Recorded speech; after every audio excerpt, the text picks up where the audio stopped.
people ask me all the time, what do you think it is? Yeah, sure. What is it really? And we're just not there. We're not at a point where we can necessarily draw conclusions on it.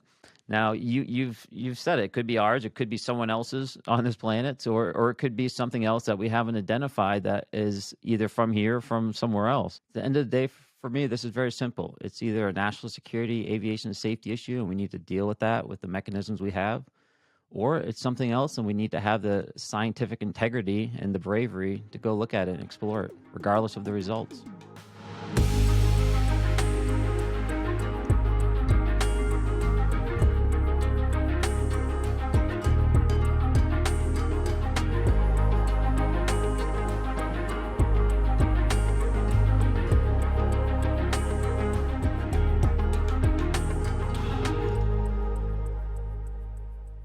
It is my pleasure to welcome to the podcast former Navy fighter pilot, engineer by training, and now founder of Americans for Safer Aerospace, Ryan Graves. Welcome, Ryan. Hey, Andrew. Thanks for having me here. Thank you for being here. So we're going to talk about your work around unidentified aerial phenomena and the fact that you are now trying to mainstream a case that I think a lot of Americans are highly interested in. But as a former Navy fighter pilot, how realistic was Top Gun Maverick? And where does shirtless beach football rank in terms of the bonding activities necessary to build a strong team? I'll say high to quite high on the last point there. But, the rest was classified. But, the movie was pretty realistic. And in fact, I know some of the active duty Navy pilots that flew a lot of those filming missions, if you will. And a lot of the tactics that we see executed in there are based off of real mission parameters, having a pre-planned strike and ingressing in a high-threat scenario. And so it was very, very realistic. And I know Top Gun played a hand in recommending some of the action scenes and the shots. Whether we're always that close and whatnot, maybe up for debate, but it was certainly good movie, good filming. That's great. So how many years were you a fighter pilot? You were an instructor yourself, right? That's correct. I spent a total of about 11 years in the Navy, which is essentially one cycle for a pilot, especially as a fighter pilot, because we have 8 years after our training, which is about 3 years. Makes you sound like a doctor, man, in a good way. You're like a pretty badass. It's like a PhD in flying in a sense. We we go through that 3.5 years of training and we officially get winged, but then we go out to the fleet. And once we get to the fleet, we really begin the real training where we learn the real tactics and how to actually employ them with the weapon systems, integrating that into a team combat environment, and then eventually into the aircraft carrier combat environment as well. And off we go into a deployment. So, we've really never stopped training or exceeding in that career field. And even after we finish our deployments, we come back to get training for Large Force Strike Commander and things of that nature. So it's a continuous training and learning environment for sure. And you flew how many missions in the Middle East? I didn't count them, to be honest, but I did fly more than I have counted right now between Operation Inherent Resolve and Operation Enduring Freedom. Those are the operations we've had in Afghanistan as well as in the Iraq-Syria area when all the ISIS work was kicking off. Well, thank you for your service to the country. Thank you for risking your life. And thank you now for the case that you're making, which, again, I was joking with you before we started the interview that when I was running for president, I told the American people I would come clean about Area 51 and whatever the government knew about extraterrestrials. So you encountered unidentified aerial phenomena at various points during your military career? Certainly. So after my first combat deployment, when we came back, we upgraded our radars from the APG-73 to the 79 radar. Just a much better radar, can see more things. And we started noticing things that we weren't seeing just earlier in the day with the other radar. And what we were seeing were just radar contacts that we weren't expecting. They were typically stationary, 0.0 Mach, and that's stationary in the stream, if you will, of the air. And so we're not expecting anything to be stationary up there unless it's tethered to the ground. And even then, it would be bouncing around. But these would typically be stationary, and when they were not stationary, they travel about 0.6 to 0.8 Mach, which is upwards of about 350 knots in either circular patterns or racetrack patterns, or just heading out east over the ocean. Eventually, we got close enough where all our sensors inside of our jet, they essentially slew to whatever our radar is looking at. And at this time, we just thought they were radar malfunctions, not physical objects that could hurt our aircraft yet. Sure. But eventually, we got close enough with our sensor systems to actually make out the IR energy, the infrared energy that was coming off of the objects. And so at this point, we had to respect that, there was physically something at that piece of the sky, and to, avoid it the best we could. Of course, there was a investigatory period where people said, "Hey, let's go take a look with our eyeballs and see what we can find here." And I was one of those people, and it was interesting. We would have it on the radar, we would have it on then the FLIR system, that IR system, and all that's getting pumped into our visor and tracked to our eyeballs and telling us exactly where to look. And we do this type of merging exercise quite often, where we fly up to something and we assess its characteristics, its weapons loadout, and we begin a dogfight with it. In this case, we would come up to that merge, and all our sensors would show us where to look, but then we couldn't see the objects. We'd turn back around, and they would still be there on the radar and on the FLIR. And that was kind of status quo for a while until we almost hit one of the objects at the entrance to our working areas. 2 aircraft from my squadron were entering the working areas side by side. And at a very particular altitude and GPS location is where we enter those working areas. And one of these objects went right between the 2 aircraft, and the lead aircraft was able to actually gain tally of it. And he described it as a black cube inside of a clear sphere, about 5 to 15 feet in diameter. When you say gain tally of it, he actually saw it with his own eyes? Correct, with his own eyeballs. And to my knowledge, that was the first time we had seen one of these objects with our own eyes. And there's a black cube within a clear sphere. Mm-hmm. And the tips of the cube, best we could assess at that point, were touching the inside of that clear sphere. So you're probably friends with the other pilots. When you got back and you were saying, "Hey, what did you see?" and you described this, you guys must have been eager to hear more or flipping out or something along those lines. We were moving along a progression, right? We went from radar errors to something physical, but not knowing what they were. But when we saw it physically like that, our first thought, we were never all about UFOs or UAPs, as they're called now. That really never entered into our conscience other than something to laugh at. So we always thought there was a very pragmatic explanation if we just had enough information.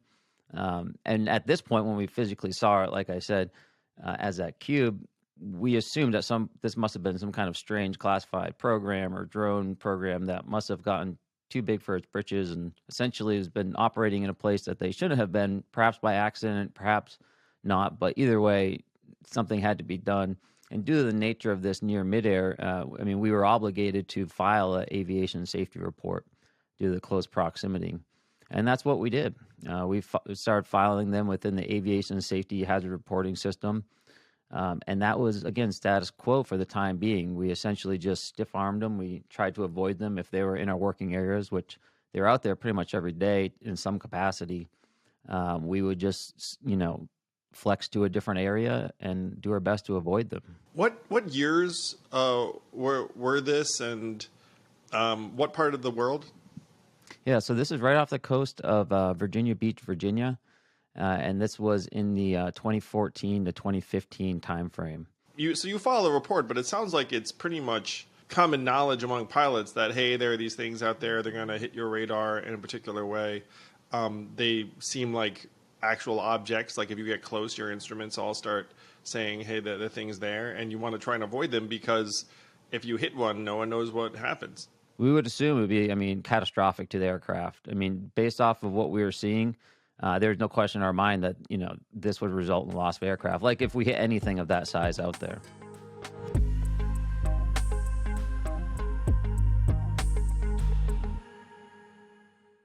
This podcast is sponsored by Helix Sleep. I have always been someone who thought spending a little extra on your mattress is a wise investment because you spend, let's say, a third of your life on it. It makes you healthier, more energized. Maybe there are even other people that enjoy your mattress too, whether it's kids or that extra special someone. Helix Sleep is the mattress company we recommend. It includes 14 unique mattresses. You can have a personalized mattress shipped straight to your door, free of charge, and they are so confident they will give you a 100-night trial. Yep, you can sleep on it for 3 months after you take that Helix Sleep quiz, figure out the best mattress for you, sent straight to your door. Don't trust me alone. My kids also can't get enough of this mattress. Helix is offering 20% off all mattress orders and 2 free pillows for our listeners. Go to helixsleep.com/yang. This is their best offer yet, and it won't last long. With Helix, better sleep starts now.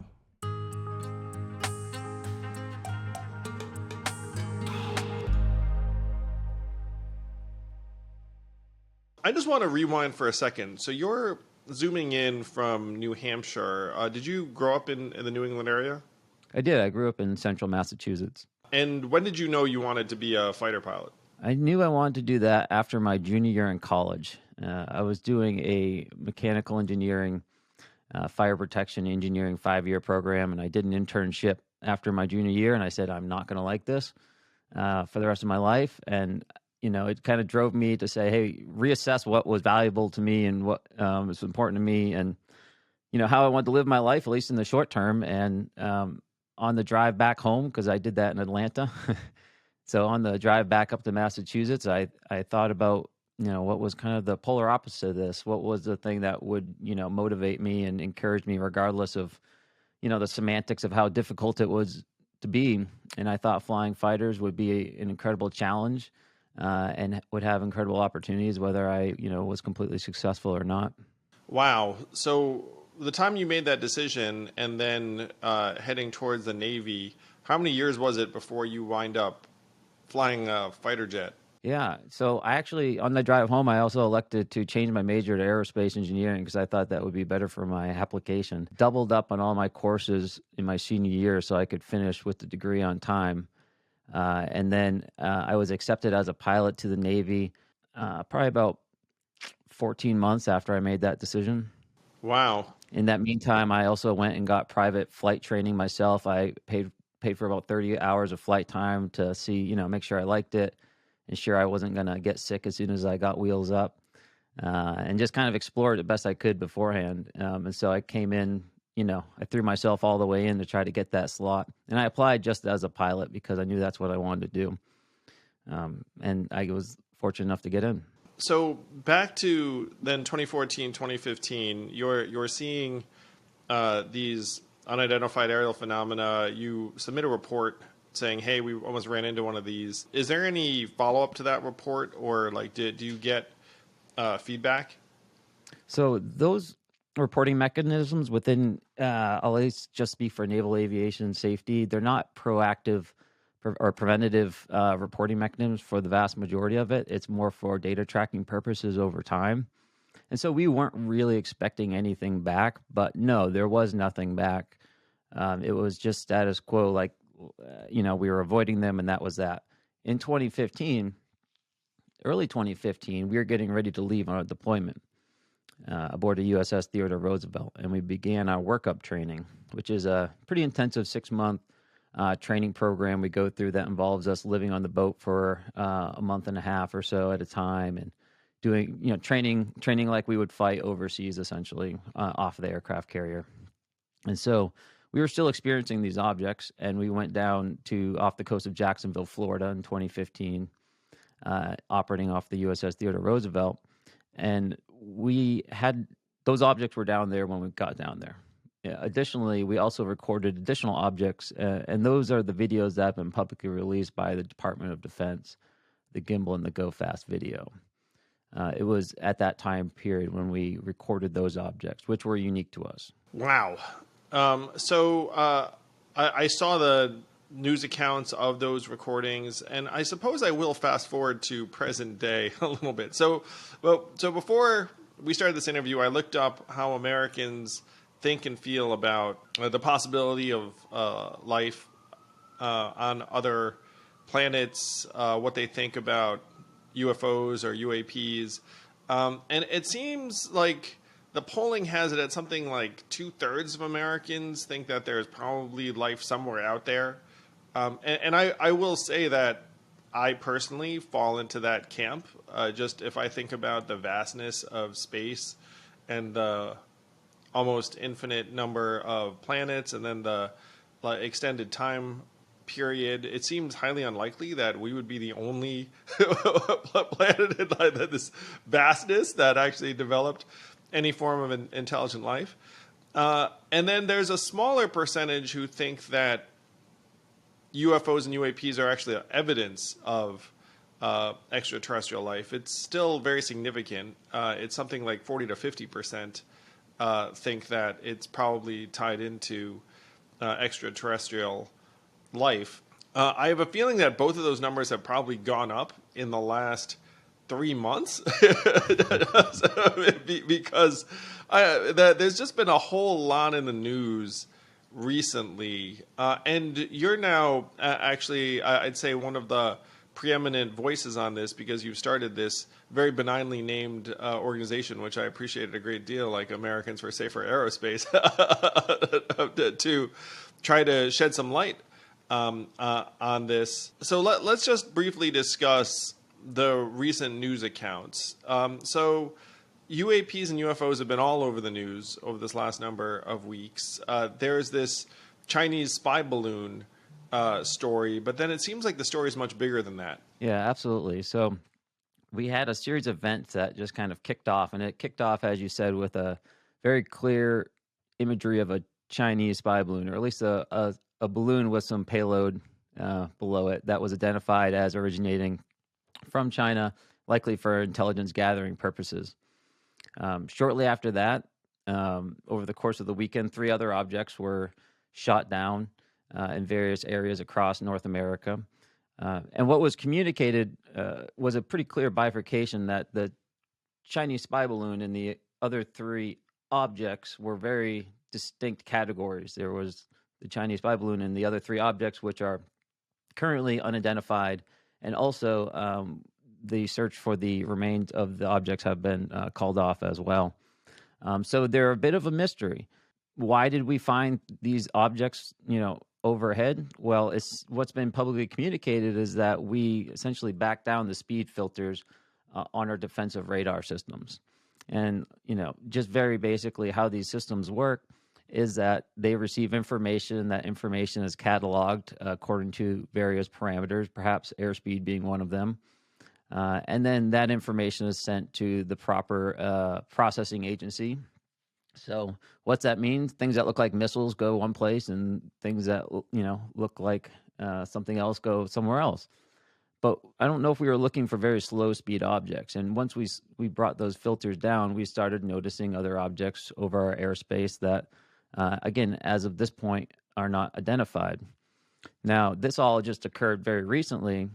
However, it's very reminiscent of the conversation I've been having since about 2019 or so about low or no speed objects operating off the eastern seaboard, potentially categorized as intelligence gathering platforms or potentially else based off of their performance. But regardless of what those 3 objects are, and I'm not claiming they are the same objects or they are not, we don't know. But regardless, we're not as certain about what's above our heads as we thought we were. And that's very clear now.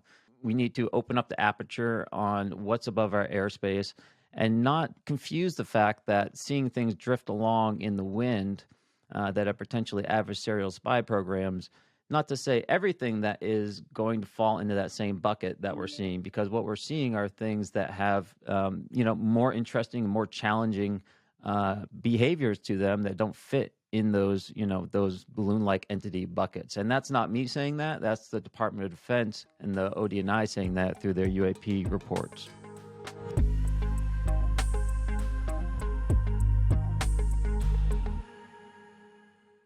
The Forward Tour is coming to a city near you. That means I'm coming to a city near you. I'm heading to San Francisco, Los Angeles, Seattle, Raleigh, Denver, and more in the spring. Go to forwardparty.com to check out the upcoming dates or just check out my social media. Primarily Twitter, unfortunately.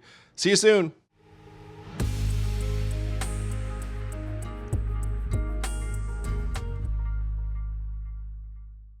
So it seems like if you retrace the mythology around these beliefs, there was a point earlier when I think it was a really suspicious international environment. There's like a Cold War and espionage. And so there's like this sense that there were a lot of secrets out there. And you also had a sense at that time that if someone were to evince something like uh, beliefs in UFOs, then it truly would be politically self-destructive or professionally self-destructive. And I feel like times might have shifted since then because like that there's almost like a greater openness to the fact that we might not know something or that institutions might not be playing it straight. Like, what do you think about the direction of American culture and the fact that now I think that we'd be open to things that in the day we wouldn't have been? Yeah, I think you're absolutely right. I mean, during the Cold War, it was a very much fearful society, both internally, where I think there was distrust between the branches and fear of Soviet, internal spies in the government, as well as, obviously a lot of international distrust and fighting.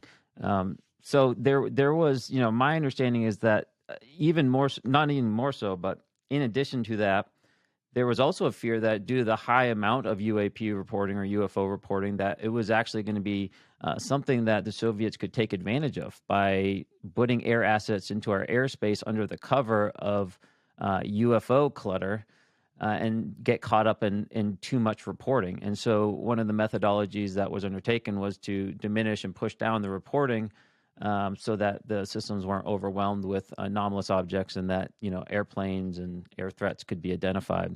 But, that's a little historical context. But, what we see today as society has adapted with our new tools and our technology and our ways of communicating, I feel like we're much more adaptable and flexible to changes in our society. We're also much more open to new ideas and pushing past those kind of historical boundaries. And that's really, I think, what makes us exceptional. And that's what's going to move the conversation forward and why I think it hasn't just gone away. Because once we're at a point in our society where we can latch on to an idea like this, and it's a powerful motivator, and people are really passionate about these ideas. And with the tools to communicate, you can't just shut that conversation down anymore. And so I see this as a conversation that's going to continue to grow for that reason, because people can find people with similar interest, and that's what's happening. So you obviously have the most direct experience with the Eastern Seaboard here in America, the Navy, the DoD. Is this something that's happening worldwide to the extent that you have exposure to pilots in other parts of the world? Certainly, from my understanding, historically, this conversation goes back. Let's just say since the 50s or 60s, there's been reports internationally of events occurring, not just from civilians, but from military and commercial pilots as well.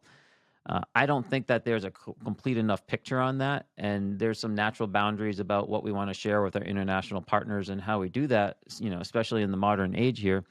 But I think going forward, the way we really bring this conversation to something of conclusion, if that even can be done, is to really engage with the international community on this topic and to say, hey, we invite you all to, help us figure this out, because I don't think America or one group within the United States really has the authority to speak for the entire world to say it's none of you and it must be this. So I think we really need to bring in the international community and look at this as a globe and see where we can draw our conclusions then.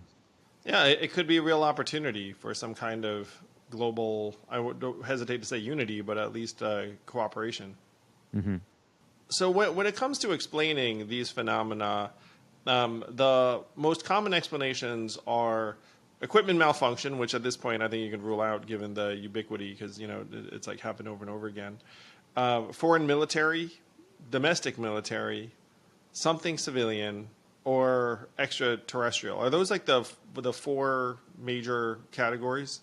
Mostly, I would say instead of extraterrestrial, I would just throw it in the other bucket because we start to bake in some assumptions if we look at things extraterrestrial. And the fact is, we have something anomalous, but we don't know what it is.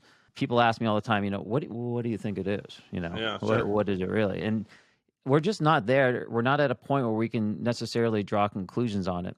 Now, you've said it. It could be ours. It could be someone else's on this planet, or it could be something else that we haven't identified that is either from here or from somewhere else. But we have to continue to gather data about that before we can draw those conclusions. We've had baked in assumptions in this conversation for so long, even with the name UFO, flying objects. We've identified, or we've updated the terms in the last National Defense Authorization Act of 2023 to have unidentified anomalous phenomenon, because we have identified there is an anomaly there. We don't know if they're flying or if they're, in space or what domain, but we truly do have that mystery, and we need to get to the bottom of it. Yeah, some of the descriptions you have about them just being still, even though there are gale force winds around them in a way that would be very, very difficult. I mean, it does seem truly anomalous, and doesn't seem like they're like obeying the laws of physics sometimes. at least that's the sense I get. It's confusing, they operate in a way that we're not expecting to see. So at first, it's almost like, well, must be some kind of software error or something of that nature. But when you realize it corresponds to reality, it breaks your brain a little bit.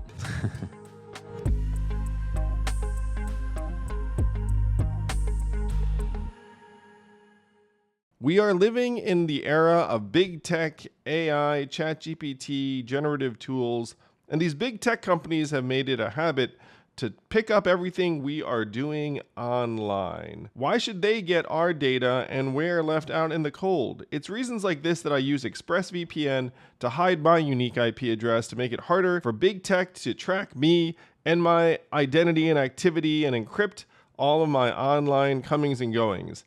And it's not like you have to be a tech whiz to use ExpressVPN. Literally just tap one button on your phone or computer to activate it. You don't want your family to be vulnerable, and one subscription to ExpressVPN covers me, my wife, and my kids on up to 5 devices. So stop letting big tech leech on your data freely. Use my link, expressvpn.com/yang right now, and you can get 3 extra months free. That's expressvpn.com/yang. To get protected with a VPN rated #1 by CNET, TechRadar, and most importantly me, expressvpn.com/yang.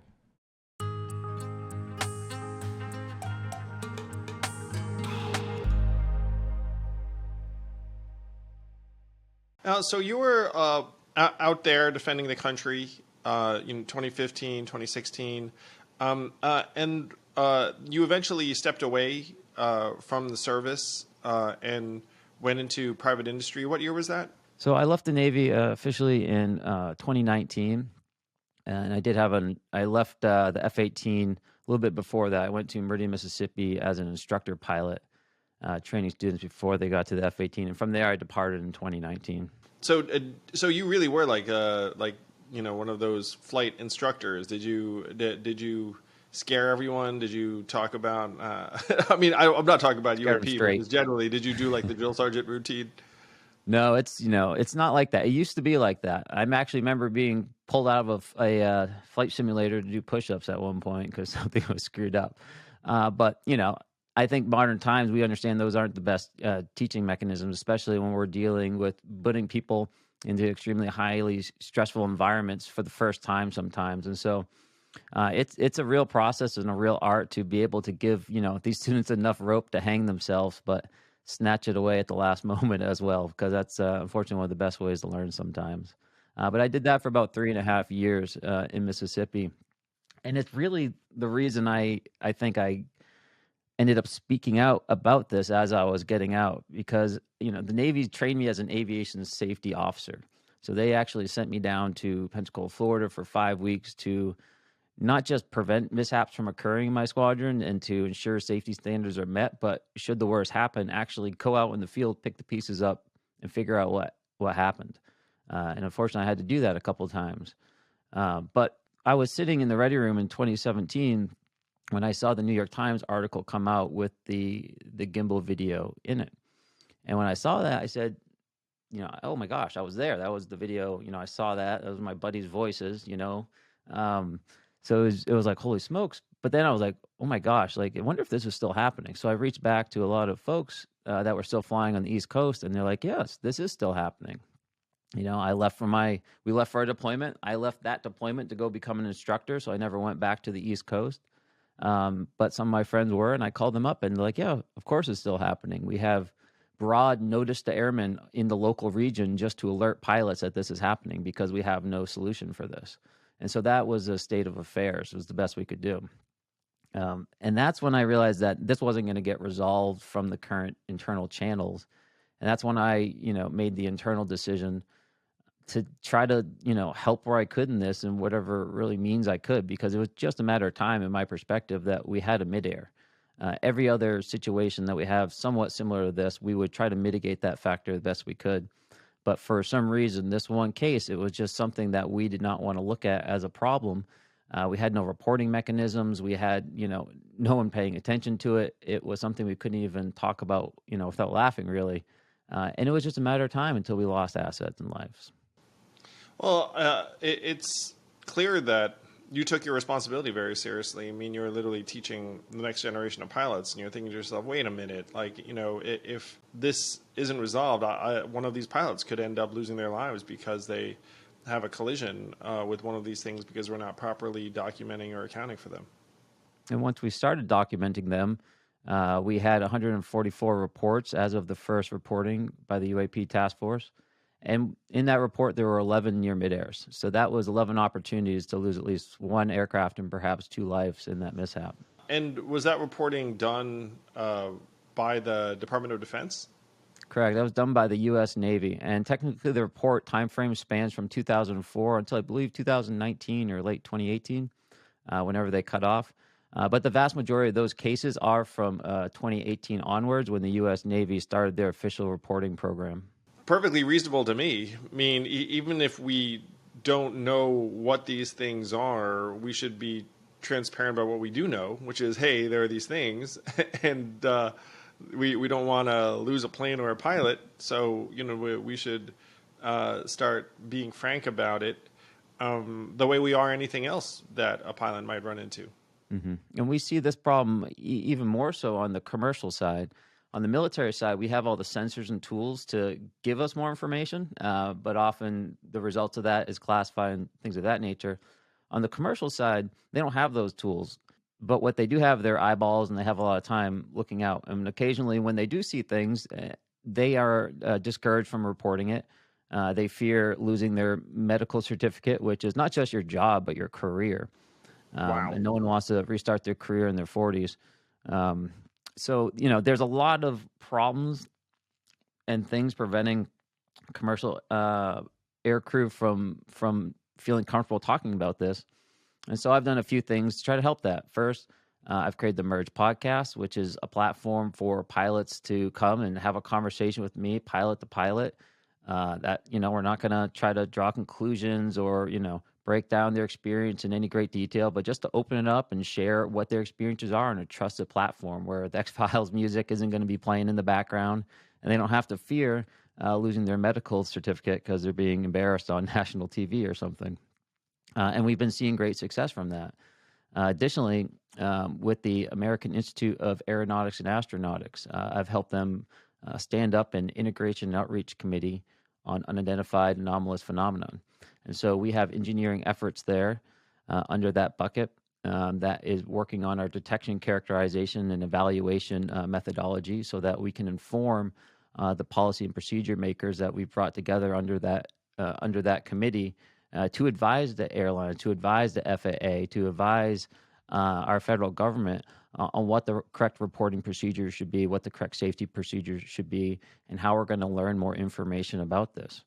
And then on the last side, the Americans for Safe Aerospace, I've recently founded this issue focus advocacy group to really attack the issue where the most work can be done, which is on Capitol Hill.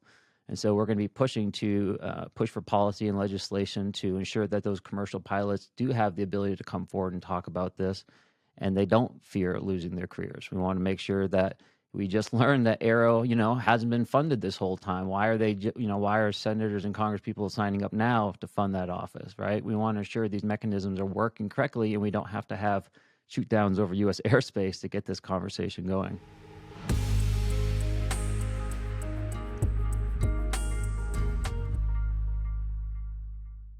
I like it a lot.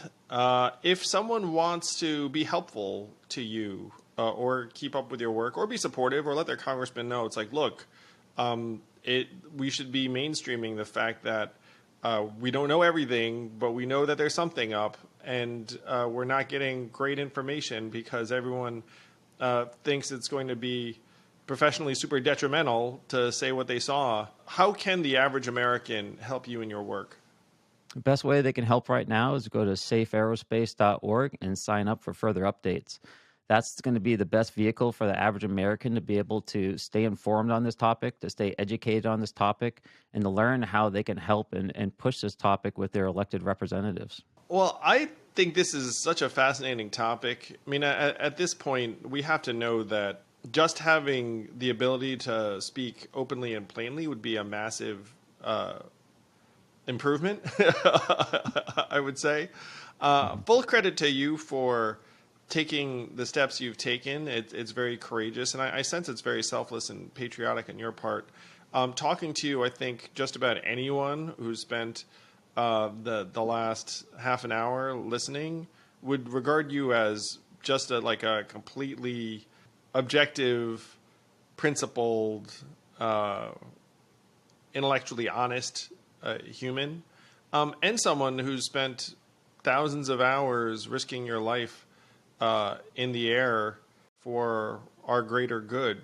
So, really, just kudos to you for being so honest and patriotic. And I instinctively feel like what you're doing is going to end up opening us up to different possibilities and wind up being on the right side of history. I appreciate you saying all that, Andrew. At the end of the day, for me, this is very simple. It's either a national security, aviation safety issue, and we need to deal with that with the mechanisms we have, or it's something else, and we need to have the scientific integrity and the bravery to go look at it and explore it, regardless of the results. Bravery and integrity. I again mean, I sense that those are the kinds of things that guide you in your decision making, and I think that we could all take a lot from it. Ryan, I can't wait for us to do this again after we know some more. Me too, Andrew. I can't wait. But congrats to you. You're on social media. Feel free to follow Ryan on his accounts, and also check out Americans for Safer Aerospace. Did you come up with that name yourself? It was a team effort. Yeah, it was a team effort. Because I have to say, like, I could see the possibility. What were the alts? Well, like, what did you consider and disregard? We didn't get too creative with the names. We stayed pretty mainstream. But we really wanted to make sure that people understood that this isn't a fear-based discussion, that we don't want people to feel unsafe now, but there's just so much room for curiosity here, and it's just going to make us all stronger as a country and as a people. I was chatting about this with my wife, and we concluded that any civilization that could project its technology this far afield, if it winds up being sourced from another planet, is so far ahead of us that you'd imagine they're probably benign because they're just so elevated. I mean, obviously, like, you have to be careful about crashing into one of their things if that's what it turns out it is. But I think that kind of curiosity, like, I actually find it kind of uplifting myself. I agree with you. I think it's a hopeful conversation. I don't think this is something that we should fear or be hesitant about. I take the tack that if something has perhaps gained the ability to travel across the stars and has been able to achieve such monumental things, that they would have been able to solve their own differences by that point. Yeah, and maybe that can be something we can all strive to emulate. God knows we need it. Ryan, appreciate the heck out of you, and hopefully we'll have a chance to meet in person. My pleasure, Andrew. I'm looking forward to it. Cheers.